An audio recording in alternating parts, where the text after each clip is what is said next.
welcome to a special edition of the YYC Soccer Podcast.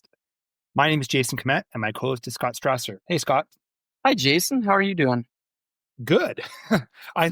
Pretty interesting match tonight, and I don't know. We were texting each other here near the end, and I said, kind of feel like talking about it. Maybe we should just do a quick recap here and kind of make a mini episode here. So that was quite something. That was amazing.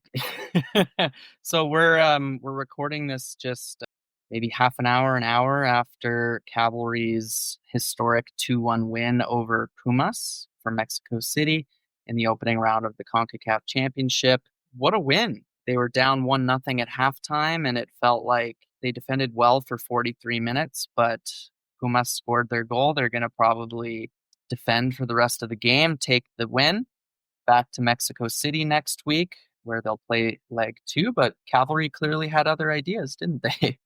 Watching that first half, I thought Cavalry was organized. They were playing well. I wouldn't say that Pumas was looking frustrated, but didn't you kind of feel around the half-hour mark or so, they were kind of looking around wondering, geez, we have a game to play here all of a sudden, and seemed a little bit out of sorts. But then, yeah, of course, they scored going right into halftime. Yeah, I mean, this game started off very interestingly with 2 yellow cards issued in the first 5 minutes, right? One to Ricardo Galindo, and then one to Charlie Trafford, in the 5th minute. So very big statement, I thought, from the referee to kick the game off in that kind of way. And it seemed like mostly a battle of attrition after that. There were some interesting moments, but it didn't really look like either team was that interested in trying to score at first. And then, of course, right before halftime, Pumas took advantage of a rare error from Marco Carducci in goal. He rebounded a shot that fell right to Pumas forward Santiago Lopez, who is a Canadian international, very interestingly. And he stabbed it home, made no mistake with it. And 1-0 at the half. Like I said, I thought from that point forward, Pumas would be able to just kill off the game, show some of the dark arts that teams in CONCACAF are notorious for. But Cavalry clearly didn't let the setback define their performance in the second half. They came out strong, and 10 minutes into it, Charlie Trafford equalized. Very interesting goal. It was a trademark Ali Musi corner kick, the kind that he's taken so often that you have to assume that Pumas would have been prepared for it. But none of the defenders followed Charlie Trafford, and he just kind of ghosted into the 6-yard box and knocked it home first time, and it was 1-1.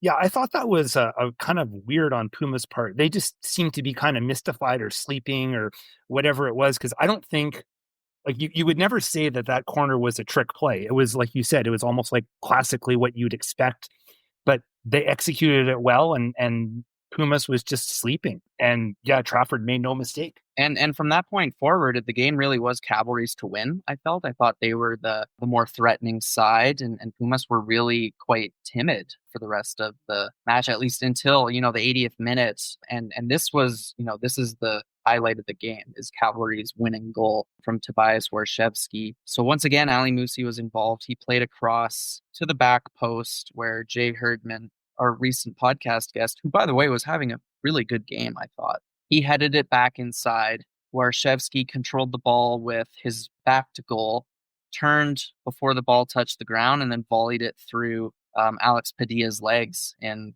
Pumas' goal to really win the game for Cavalry, 2-1. And it was checked for offside, but the goal ultimately stood, and what a goal it was. Yeah, Warshevsky had a really good game. He was playing up top in the first half and struggled a little bit to get into the game. But in the second half, he seemed to be spending a lot of time out on the left. And I don't know if Pumas really knew what to do with him. I think they knew he was dangerous and they should probably dedicate some defensive resources onto him. But no, his goal was frankly world class. I mean, reminded me of Dennis Bergkamp a little bit. No, I mean, it's something that I think Cavalry fans have almost gotten used to seeing from Warshevsky, are these moments of magic. If you think back to his goal in the playoffs against Forge last year when he took down that long ball from Carducci and made a goal out of nothing, this was different kind of goal, but similar in the sense that there's a very small percentage chance of him actually scoring, and yet he does. Great moment for him. And yeah, I mean, it sets up for a really intriguing battle next week down in Mexico City.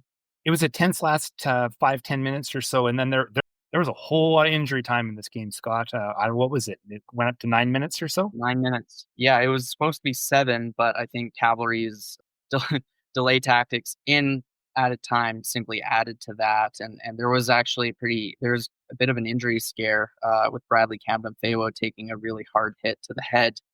Then a Pumas player actually ran into the substitutes table. That looked really painful. If you watch the replays of where the corner of that table hit his body, you're probably groaning if you're a man. Um, and then there was also the VAR check for Warshevsky's goal. So there was always going to be a lot of added time in this match, but Cavalry did really well to see out the game. We saw a few counterattacks in added time that I think they could have tried to make it 3, but they smartly took the ball to the corner flag. So they showed a little bit of their experience there. And I don't know what to expect next week. Pumas didn't bring their best players, including Ruben Duarte, but nonetheless, you can't really take away from Cavalry's achievement today. Oh, totally. It's a fantastic win. I don't know what they came in with a plan. They executed it. They weren't afraid. They weren't intimidated by Pumas. And even when they went down, they had belief, and then at the end of the game, they used a little bit of the dark arts themselves to waste some time. And I got a big kick out of Marco Carducci after he got his yellow card for time wasting. That smirk on his face, that made me chuckle. But yeah, like I think they did a great job, and this is just, I think, an example of a good group that knows each other well, and a very well prepared team. Clearly they went in, they had done a lot of research, and they put together a game plan, and they executed it very well. Absolutely. I will add in the press conferences. I won't do all of the Pumas coach. I'll include my question in there, but I'll just tell you, the question I asked him was, and it was, translated through, was that were they surprised by Cavalry's tactics and how what their approach was to the game? And his response was no.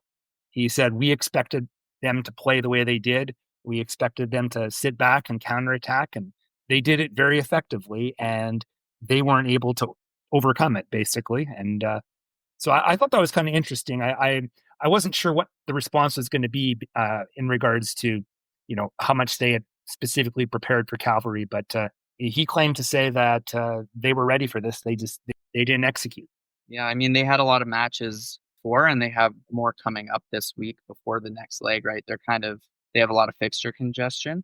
So I guess that's probably why they rested some players and didn't bring, some of their players looked like really young. I didn't look up the ages, but they looked like a U23 team.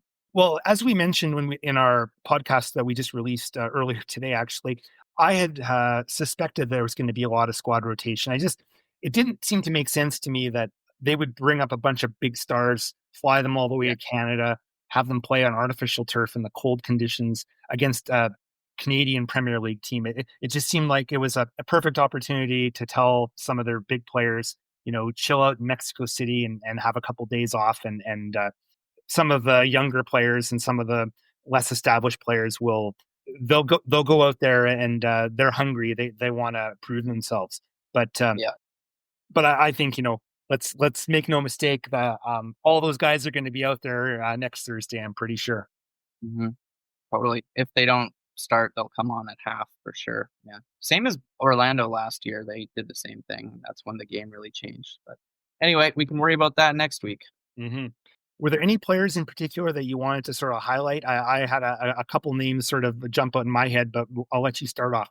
Jay Herdman, as I mentioned, he had a really good game on the left. I thought he was always enthusiastic on the ball. He seemed really intent on launching attacks, but he also got back quickly every time he needed to defend. And then I think Schmidt Schoen had a pretty solid performance in midfield. He had a really tough battle being that anchor player. Didn't have his usual partner in crime, Diego Gutierrez, but every time that he had to defend or if he was on the ball, I just felt that he was going to make the right decision. I thought Herdman looked really good out there, and Ali Musi was doing Ali Musi things as we kind of already talked about, and that Orshevsky, yeah, he's just picked up where he left off at the end of last year. Though those are kind of, I think, pretty obvious picks. But I thought too, Schmidt Schoen played really well, and I was really impressed with the work rate with Sergio Camargo. He was running around out there. He did not look like the oldest player on the field for Cavalry, which I believe he was. Yeah, most likely. I think he's 31 or 30, but no, I think he took a few nervous first touches, but once he got settled, he had a really strong game. And same with Bradley Camden. I thought that he won most of his duels out there at left back and put his body on the line a couple of times. No, I don't think anybody played poorly. And considering the loss of who you and I believe to be Cavalry's best ever player, Dan Klomp, really great job from the defenders as a whole, right? Eric Kobza had to step in, Callum Montgomery to kind of fill that Dan Klomp role. So overall, you could tell that this was one of the biggest games in Cavalry's history. And it's remarkable that they were able to play so well, considering that this is their first competitive match of 2025. And it's their first competitive match since early November. So really great job. Yeah, I totally agree. Anything else? Anything else specific jumps out at you, Scott? Before we wrap it up? No, I think I'm still in a bit of a daze from that one, but I'm just excited to start thinking about next Thursday when Cavalry heads to Mexico for leg 2. For sure. So I think that this is probably a good place to wrap things up on our end. I'm going to add in the audio from the press conferences right after this, but if you're so inclined to listen. But don't forget, we did have an episode come out earlier today, actually, where we did interview Jay Herdman talking about this match and sort of his history with Cavalry in general. So make sure to check that out as well. And all right, Scott, well, good chatting with you here tonight. And we'll look forward to talking about this more in our next regularly scheduled episode next week. For sure. Take care, Jason. Hope you have a good rest of your night. I want to ask about your impressions of the game plan for Cavalry. Were you surprised by some of their tactics and their what they had to face you? Were there surprises, or what can you comment on the tactics? ¿Qué te sorprendió de las tácticas a ellos? No, ¿Encontraste alguna sorpresa? no, la verdad no. La verdad no.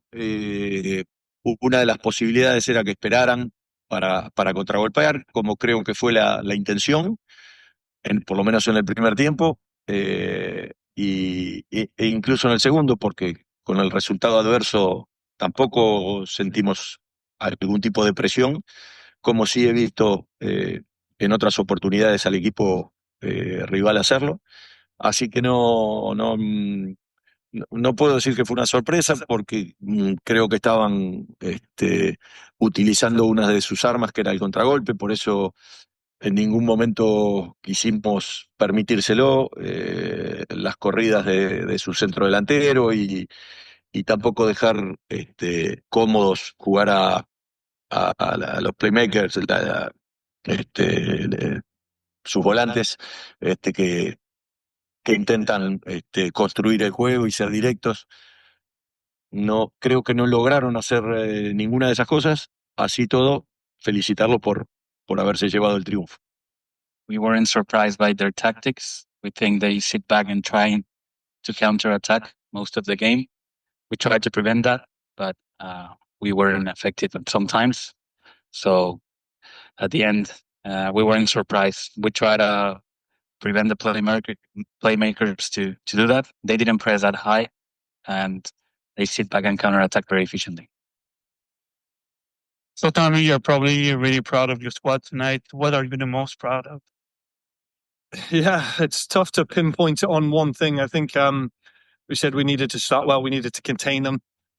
I thought we were defensively disciplined and had some nice moments with the ball in the first half, but we knew we had decisions to make in the second half. I think the goal forced our hand to attack a little bit more on the counter, and I think it probably raised our lads. But I was just pleased with the response. You know, we came here last year. We went down a goal to Orlando.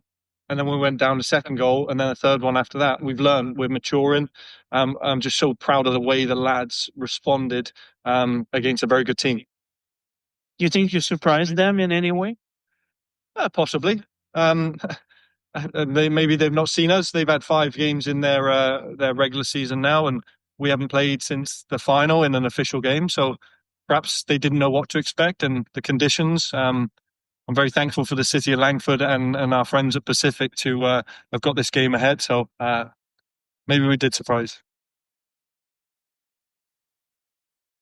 Hey, Tommy. You know, like you mentioned, you guys haven't played since early November, but you told someone that hard to tell. What do you make of just the way the lads were committed through the off season? You have a month of preseason, you show up to this game, and immediately you're able to see the cavalry from last year right away. Chemistry. Chemistry is key. I mean, we only really had 3 changes from the lineup of the final. I thought Cobza came in and did very well. Charlie Trafford was obviously a very imposing in what he did in terms of off the ball as well as scoring the goal. And then the third change, who's the third change? Off the top of my head. Now that's really testing me. That's it. Okay. Varling for Fraser Ed. Okay. So we've only had 3 changes, but everybody knows the way we want to play. And we actually said, you know, there are going to be moments where they're going to have the ball. So be compact, be tough to break down because we have quality when we go forward. And you saw that with Moosey, with Toby, with Sergio, with Jay Herdman, who I thought was terrific tonight. And then Kaniji Elva came in and added a little bit more as well. Yeah. I mean, walk us through those emotions when Tobias scores that goal. Just an insane goal, I would have to say. But what did it feel like on the touchline? And immediately after, did you then just switch into, okay, we have to preserve this? Well, it's funny. That was a funny experience, actually, because the goal itself was outstanding in terms of we lived in their half and we combined well. And then Moosey's got that lovely left foot and Jay Erdman's made a great run. And if you remember last season, those of you that watched us against Pacific, Jay Erdman scored at the back post in a very similar way. So we talked about the late run, but he also had the intelligence to nod it down to Toby. And Toby Waszewski's a special player. Like he's that's high level. You know, if that's a MLS or Liga MX player doing that, people are going to be raving about him. So we celebrate, and then it's the first time we've had to go through the VAR delay. So it's one of them now. So that was a new one. We're like, okay, come on, no, come on, right? And it seemed to take longer and longer. So we got to celebrate twice. On that, so the Mexican at the Pumas delegation was next to us and the VIP box next to our press box, and it was actually them shouting down to the players to have a check. Did you notice any of this? Oh, yeah, no, we didn't notice that, but that's what we prepared the boys for. There are going to be some dark arts on it, you know, some off the ball things. But we feel they're learning moments. And I think what you're seeing with our national team able to do it in Ice Decker, as it was once called, to now we're able to rise. And as a Canadian Premier League team that's on a fraction of what they're on, to go and produce that result is a mature performance from this group. And I think that puts everyone else and gives everyone else belief in this country. When a lot of those second balls in the midfield, getting stuck in, making sure it was tough to beat that line of engagement. What do you just make of how they're willing to get stuck in with the conditions and play a CONCACAF game? Tough. And I mean, like I said, we went toe-to-toe with Orlando last year, and their quality came through. I didn't want the boys to be too downhearted with the goal they scored because they worked the half space very, very well, and we weren't quick to react on the rebound from Marco's save. But tried to pick the lads up to actually challenge them to make a response, and respond we did. I think there's just a belief now, and we've won big games in our history. You know, we've even beat the Whitecaps last year at their place, so we know that we can do it. It's going to be a different tie when we go to Mexico City, but I think we'll enjoy this one for now. Just to speak about Mexico City, of course, CU is a much larger stadium and a much larger field dimension. How do you think your style of play will adapt to that reality? We're going to ask CONCACAF if we can play an extra man just because of the heat. So we put that request in now through our assistant general manager. It'll probably be declined, but hopefully it'll go to the AR. Thanks, Jeremy. Hi, Tommy. Congratulations on the win tonight.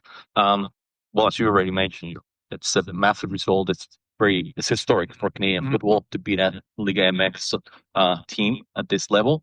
My question to you is now to complete this, because this is the first step. This is the first leg. Going back there, what should you guys do different to, take the result, bring it here?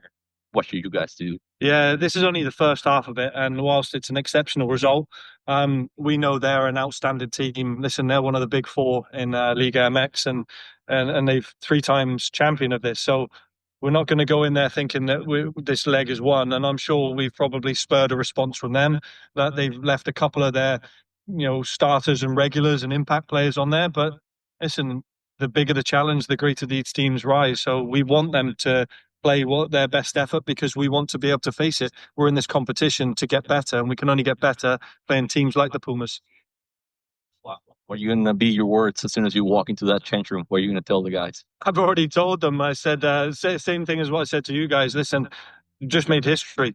The first Canadian Premier League team to beat a Liga MX, and I think even KJ was talking on his post match that last time a Canadian team came from being back and then win a game was TFC in 2018. That's good company. So if we continue to produce results like this, we can continue to grow the league and help the Canadians. Tommy, next week is altitude going to be an issue for you, going from sea level to altitude, and obviously you have the weather advantage here. They're going to have being acclimatized to that. Absolutely, yeah, it is. So I think we'll have to get ourselves into some hot yoga sessions before we go down there. Yeah, and up to about. No, it is. Listen, it is. It's a totally different game. But that's the beauty of this, is we've come up to the cold north with the most northernest club. And I said the snow dump here has probably helped us make it a little bit more uncomfortable. We needed to do that because we needed to take a result into the next game. Last year we didn't. And it became just more of an exhibition game, and we had to go. But this time we're in the tie, and we know they're going to respond because they're a terrific side. And just one final question, just the reaction of the crowd tonight, the non-Mexican crowd part of it. It felt like you representing the CPL here. Do you know what it was? And I give credit to not only our fans that pay their money to travel here with us, to the local fans, whether they be with Pacific or just on the island or from Vancouver or close by, that came here to support the game, to the Mexican fans that came here and were, great noise behind it. That felt like a home game. That felt like a proper game. Last year it wasn't so much, but that just shows we're growing. So I'm appreciative of everybody's support through the city of Langford, to Pacific helping us get the game on, but those fans to enjoy that moment with the ones here. And I can only imagine the ones that are back home in the pubs or in their houses. I was going to go a little bit down the history path here. The Montreal Impact 2008 had a really long run in CONCACAF before their time in MLS. Is that Mark DeSantos the coach?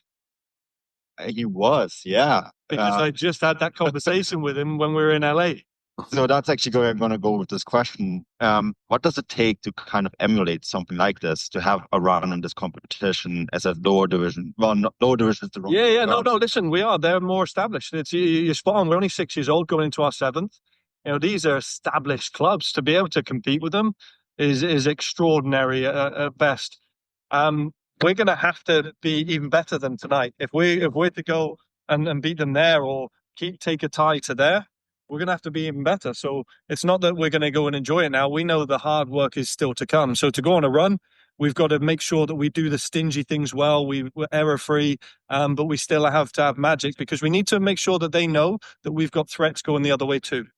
Just to follow up on that, part of the magic of that run was the big sold-out stadium, the Olympic Stadium in Montreal. I guess going further, that means games in Calgary as well. Is that something that you guys considering? Listen, I know our ownership and our president, they've been talking about it. So I think what we'll do is like we're making the plans in place to try and get it available. But I think before we left, I think it was like minus 25 and frozen. So it might take a bit to defrost our pitch. Congratulations, Tommy. Obviously, just you touched on it a little bit, but tactically for you guys, you knew that, their side that probably generally don't have as much possession as they did tonight, and kind of, sitting back maybe made them a little bit more uncomfortable, and then were able to get in behind their, especially their fullbacks and they're pushing far forward. Was that kind of the plan a little bit? And how impressed were you with the tactical execution, again, considering this is the first match of the season for you guys? Without revealing too many trade secrets, you're pretty spot on with what we worked on. I said it before, we've had 5 weeks of preseason. They're 5 games into their season. There is a difference. You can see with the field, they kind of grew into it a little bit at the end of the second half. We had to reestablish ourselves. We had to respond to being a goal down, but we knew that they're a team that are incredibly well organized. I think Gustavo Lima and his staff get them in a very tough shape to break down. That's why they're one of the best defensive teams. So in order to break a team down, sometimes you need magic, which we had, but other times you need opportunity. And you get opportunity, the more a team has the ball, the more spread out they become, and then the gaps appear. So I think that's what you saw really, and the execution. Honestly, I can't be prouder of the lads, the way they worked. When you look at the running that our midfield unit did, Shamit Shong doesn't get a lot of credit, really, because he's not the one that scores goals, but he won the corner for us that set up the goal from a second phase. He'll work his socks off to, Ali Musi's defending backwards to Toby Warshevsky, and the list could go on, but the boys committed to the game plan, and that's when you know it's a good team with chemistry. Thanks, Anna. And congratulations, Coach. What a performance for the team. A lot of accolades do have to go in your favor. I did want to talk about this, and you actually partly answered my question I was going to ask you in terms of Ali Musi and what he was able to provide as that second half went along. Very impressive in terms of also that big takeaway that led to the Toby goal. And you mentioned just tracking back late when you had help or when you needed help. Just talk about what he was able to do to elevate his performance as the match progressed. Ali's growing more and more, and essentially, if I had not been for this league, he might not be playing the game. And really now he's coming into his peak years, but he's also maturing in his game. He's becoming more of a leader in terms of what he does and what he produces. But he also knows the responsibility as one of the stars of our team, that he also has to do the work, and he was prepared to do it. You've seen a different Ali Musi in this CONCACAF than you did in last one. He's prepared himself well in the off season. He took the break he needed to, but he's been really good at the way he's managing himself, and he's asking a lot of questions. He's watching a lot of videos. So I think you could see a better Ali Musi this year. Coach, congratulations. What was said at halftime? Can you let us in on secrets there? Well, I think that's the thing when you have open access to your league's media provider, that'll come out in the next 48 hours. So I don't think there's many secrets in this one now, but I was basically along the lines of, listen, heads up, keep doing your job and respond. Now we have an opportunity. We will get more moments. We have to be clinical with it. Marco used it in his pre-game huddle about being ruthless when we had it. And I think you saw exactly that, because the corner before we actually scored, we felt that we had a moment there, and we thought, that might have just got away from us. But we persisted. We went on. We won another one. And again, great delivery, a great header from Charlie.